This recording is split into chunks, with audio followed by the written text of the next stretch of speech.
میں نے طالب علمی کے زمانے میں اپنے کسی استاد سے، نام نہیں یاد نہیں، اپنے کسی استاد سے یہ بات میں نے سنی کہ امت میں 4 آدمی ایسے گزرے ہیں کہ جو شخص ان کی کتابوں سے مزاولت رکھے گا، مزاولت کے معنی دلچسپی، تعلق، مطالعہ، پڑھنا، سمجھنا، مزاولت رکھے گا جو شخص ان 4 بزرگوں کی کتابوں سے، وہ اگر کتنا بھی غبی ہوگا تو ذہین ہو جائے گا، کتنا بھی غبی چاہے ہو وہ ذہین ہو جائے گا اگر ان 4 بزرگوں کی کتابوں سے مناسبت تعلق رکھے گا۔ اور یہ قول حضرت شیخ الہند کا ہے، مگر میں نے کس سے سنا وہ نام یاد نہیں۔ حضرت شیخ الہند یہ فرمایا کرتے تھے کہ امت میں 4 آدمی ایسے گزرے ہیں کہ اگر ان کی کتابوں سے مزاولت رکھی جائے تو غبی سے غبی آدمی بھی ذہین ہو جائے۔ پھر حضرت نے نام بتلائے، ایک شاہ ولی اللہ صاحب علیہ الرحمہ، شاہ ولی اللہ صاحب کی کتابوں سے جو مناسبت رکھے، مزاولت رکھے، شاہ ولی اللہ صاحب، مجدد الفسانی، ابن العربی، اور ایک چوتھا نام کسی اور کا ہوگا، ابن تیمیہ کا بتایا، کس کا بتایا مجھے یاد نہیں۔ کسی کو اگر دیکھنا ہے 4 نام تو دارالعلوم کے مکتبے میں تراویح کے مسئلے پر حضرت نانوتوی کا ایک رسالہ چھپا ہوا ہے، مصابیح التراویح۔ اس مصابیح التراویح کے مقدمے میں حضرت شیخ الہند کا یہ قول ہے اور وہاں 4 نام ہیں، مجھے اس وقت یاد نہیں چوتھا نام۔ یہ بات ارشاد فرما کر کے حضرت شیخ الہند نے یہ فرمایا کہ 5ویں نام کا میں اضافہ کرتا ہوں۔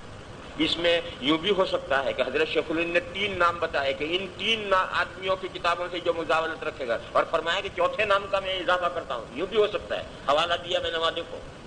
تو حضرت نے فرمایا میں چوتھے نام کا اضافہ کرتا ہوں، یا فرمایا میں 5ویں نام کا اضافہ کرتا ہوں، اور فرمایا کہ وہ ہیں حضرت الاستاد حضرت شیخ الہند۔ جب حضرت الاستاد کہتے تھے تو حضرت نانوتوی مراد ہے۔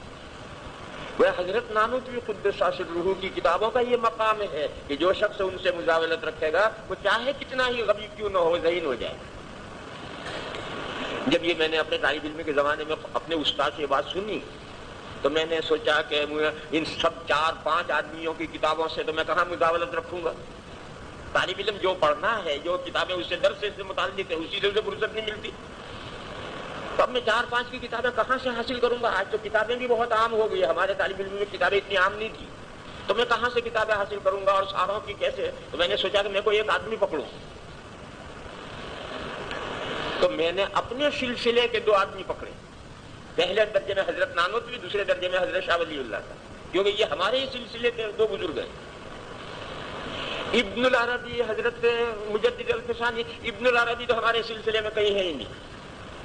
اور حضرت مجدد صاحب ہمارے اکابر میں ہیں، لیکن جو ہمارا دیوبند کا سلسلہ ہے اس میں مجدد صاحب نہیں آتے۔ اس لیے میں نے یہ 2 شخصیتیں منتخب کہ مجھے ان 2 سے کی کتابوں سے رابطہ رکھنا چاہیے۔ حضرت نانوتوی کی کتابیں تو میں بازار سے خرید کر لا کر پڑھتا تھا، اور حضرت شاہ ولی اللہ صاحب علیہ الرحمہ کی حجت اللہ البالغہ مشکات والے سال میں نے حکیم الاسلام سے پڑھی، حالانکہ وہاں طالب علم فارغ ہونے کے بعد حجت اللہ پڑھتے تھے، مگر مجھے دلچسپی پیدا ہو گئی تھی، میں نے جس سال مشکات کا درجہ تھا اسی سال حجت اللہ پڑھی، تو وہ تو حجت اللہ پڑھی، اور پھر زندگی بھر اس سے مزاولت ہوتی رہی، اللہ تعالیٰ نے اس کا ثمرہ ظاہر فرمایا۔ حضرت نانوتوی کی جو کتابیں میں نے شروع کی تو سب سے پہلے مشکات والے سال میں یہی توفیق الکلام خرید کر لایا میں 6 پیسے میں،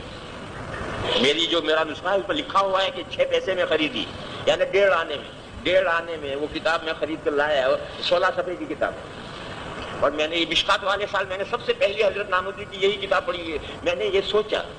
کہ یہ طالب علم کا عام موضوع ہے، سبھی کتابوں میں فاتحہ خلف الامام کی تقریریں سنتے رہتے ہیں، تو حضرت کا یہ رسالہ بہت آسانی سے سمجھ میں آئے گا، دوسرے مشکل رسالے بعد میں دیکھیں گے، یہ تو طالب علم کا عام موضوع ہے، تو اس کا سمجھنا کیا مشکل ہے؟ تو میں یہ کتاب لایا، اور میرے پاس نسخہ ہے، میں نے اس کے شروع میں لکھا ہے کہ فلاں تاریخ کو اس وقت میں اس کا مطالعہ شروع کیا، پھر وہ 16 صفحے کا رسالہ ہے، اس کے آخر میں پھر تاریخ لکھی ہے کہ فلاں تاریخ کو ایسا میں نے مطالعہ مکمل کیا،